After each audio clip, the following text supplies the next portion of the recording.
ज्यादा पावरफुल हो गया है कि अगर इसके बारे में कुछ बोला जाए तो हमारे लिए कम है, क्योंकि आपके और मेरे जितने भी पेट्रोलियम गाड़ी है जो कि पेट्रोल से चल रहा है, इस पेट्रोल में इस केमिकल का यूज किया जा रहा है जो कि एक स्वच्छ पर्यावरण बनाने के लिए। दोस्तों इस केमिकल का उपयोग इसलिए नहीं किया जा रहा है कि आपका गाड़ी का इंजन पे कोई प्रॉब्लम हो और मेरे गाड़ी का इंजन पे प्रॉब्लम हो, हालांकि इसलिए किया जाता है कि पेट्रोल से निकलने वाली जितनी भी जहरीली गैस है, इस जहरीली गैस को बचाया जा सके इस केमिकल का उपयोग करके। दोस्तों हम बात कर रहे हैं एथीन एल्कोहल का। 1800 दशक में इस चीज को फर्स्ट बार बनाया गया था।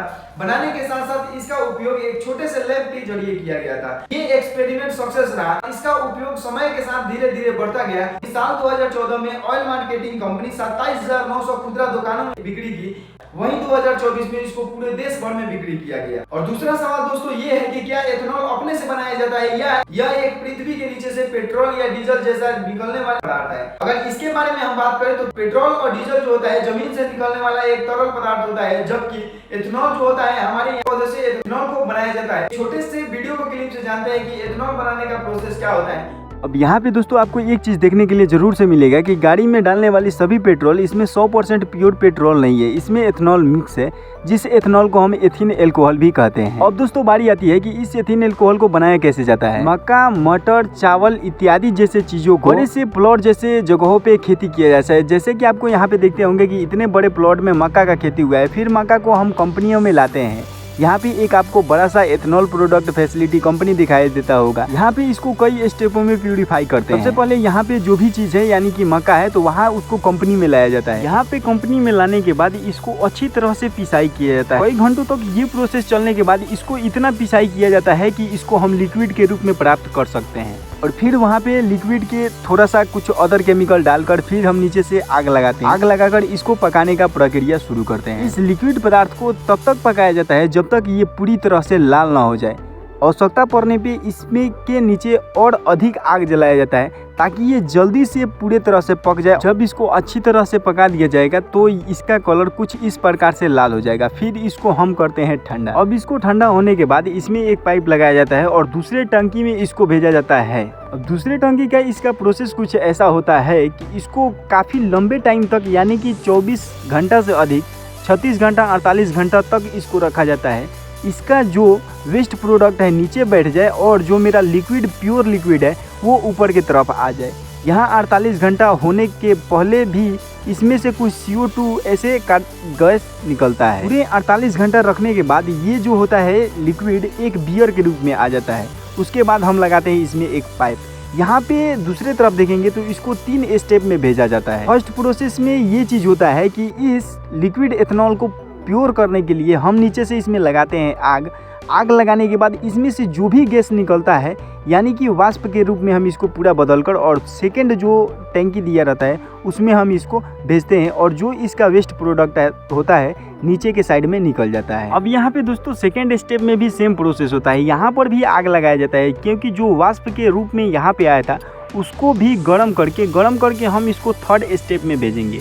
वहाँ पे मेरा इसका प्योर जो लिक्विड होगा वहाँ पे आपको दिखाई देने को मिलेगा। थर्ड स्टेप कंप्लीट होने के बाद यहाँ पे एक पाइप कनेक्ट रहता है जो कि मस्कुलर ट्यूब से कनेक्ट रहता है।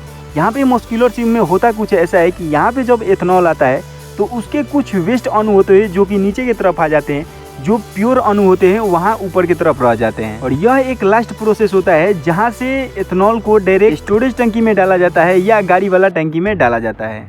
अब जैसे कि यहाँ पे आपको देखकर समझ में आ गया होगा कि एथेनॉल को इतना ज़्यादा सरकार वैल्यू क्यों दे रही है। जितने भी पेट्रोल से चलने वाली गाड़ी है इस सभी गाड़ी में एथेनॉल का उपयोग जरूर किया जाता है। और यहाँ पे एक चीज़ देखिए, अमेरिका जैसा देश भी है जो कि अपने देश के कंपनियों में भी एथेनॉल बनाने का कार्य करती है ताकि वो अपने देश के पर्यावरण को पूरा शुद्ध बना सके। अब यहाँ पे एक चीज़ आपको देखने के लिए जरूर मिलेगा कि गाड़ी स्टार्ट करते समय 1% भी आपको धुआं निकलते हुए नहीं दिखाई देगा।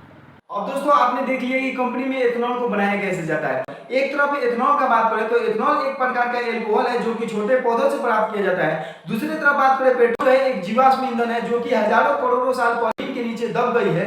उस चीजों से तैयार होने वाली यह एक पेट्रोल है। आखिर दोस्तों सरकार को एथेनॉल बनाने का मेन रीजन था क्या सिर्फ भारत में 1% पेट्रोल निकलता है। पेट्रोल की महंगाई बढ़ने की वजह से हमारे भारत सरकार ने एक मुहिम चलाई कि हम अपने कंपनी में एथेनॉल को तैयार कर सकते हैं। हम कुछ ऐसा करते हैं कि बाहर से आने वाले पेट्रोल में हम 20% एथेनॉल मिक्स करके उसको प्यूरिफाई करेंगे। प्यूरिफाई करके हम सभी पंपों तक पहुंचाने का कार्य करेंगे। पंपों द्वारा ली गई गाड़ी में जितने भी पेट्रोल है उसमें एथेनॉल मिक्स पेट्रोल को हम डालेंगे।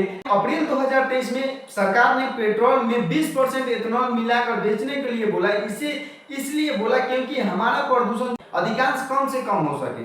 पेट्रोल में एथेनॉल डालने का मेन रीजन यही था। हमारी सरकार को लगता था कि एक तरफ तो हमारा प्रदूषण कम होगा और दूसरी तरफ देखा जाए तो पेट्रोल अधिकांश मात्रा में जो दूसरे देश से आ रहे हैं वो बहुत कम लगेंगे, हम अपने यहाँ एथेनॉल को तैयार कर सकते हैं। पेट्रोल में एथेनॉल डालने से ऐसा नहीं है कि पर्यावरण ही केवल किया जा रहा है, बल्कि दूसरा चीज ये भी है, जितना महंगा पेट्रोल है उतना महंगा एथेनॉल नहीं है। इसमें लागत भी कम होती है और दूसरे तरफ देखा जाए तो एक तरफ से किसानों के भी बहुत ज्यादा प्रॉफिट होता है। भारत सरकार ने एथेनॉल उत्पादक की क्षमता 2017 से 2018 518 करोड़ लीटर से बढ़ाकर वही 2023 से 2024 में 1623 करोड़ लीटर हो गई। अगर भारत सरकार 2025 तक ऐसे ही 20% एथेनॉल का उपयोग कर रही है, अभी कंपनियों में 1016 करोड़ लीटर एथेनॉल की आवश्यकता पड़ेगी। बाकी इस कंपनियों में बनाए गए एथेनॉल का उपयोग कहीं ना कहीं हमारी सरकार अच्छी जगह पे कर रही है और हमारे पर्यावरण को शुद्ध करने के लिए कर रही है। पहले जो पेट्रोल मिलता था उसमें 100% पेट्रोल था, लेकिन आज का जो पेट्रोल है इसमें 80% पेट्रोल, लगभग 20% एथेनॉल है। ऐसे हमारी सरकार पर्यावरण को शुद्ध बनाने के साथ साथ ईंधन से चलने वाली जितनी भी गाड़ी है उस पर भी कार्य करवा रही है। तो हमारे भारत में कंपनियों में बनाई गई एथेनॉल का उपयोग कुछ इस प्रकार से किया जा रहा है। आज के जितने भी पेट्रोल पंप पे पेट्रोल है वो 100% शुद्ध पेट्रोल नहीं है, इसमें एथेनॉल को मिक्स किया जाता है और मिक्स करके सभी पेट्रोल पंप पे पहुंचाया जाता है। पेट्रोल पंप पे पहुंचाने के साथ साथ आपके और मेरे जितने भी पेट्रोल गाड़ी है उसमें 100% पेट्रोल नहीं डाला जा रहा है। तो आई होप दोस्तों, उम्मीद करता हूँ इस वीडियो से आप लोग समझ गए होंगे कि एथेनॉल और पेट्रोल दोनों एक साथ मिक्स करके सरकार गाड़ी में क्यों डलवा रही है और इस चीज का उपयोग इतना ज्यादा मात्रा में क्यों किया जा रहा है। बस आज के लिए इतना ही, मिलते हैं फिर किसी नेक्स्ट वीडियो में। तब तक के लिए जय हिंद, जय भारत, वंदे मातरम।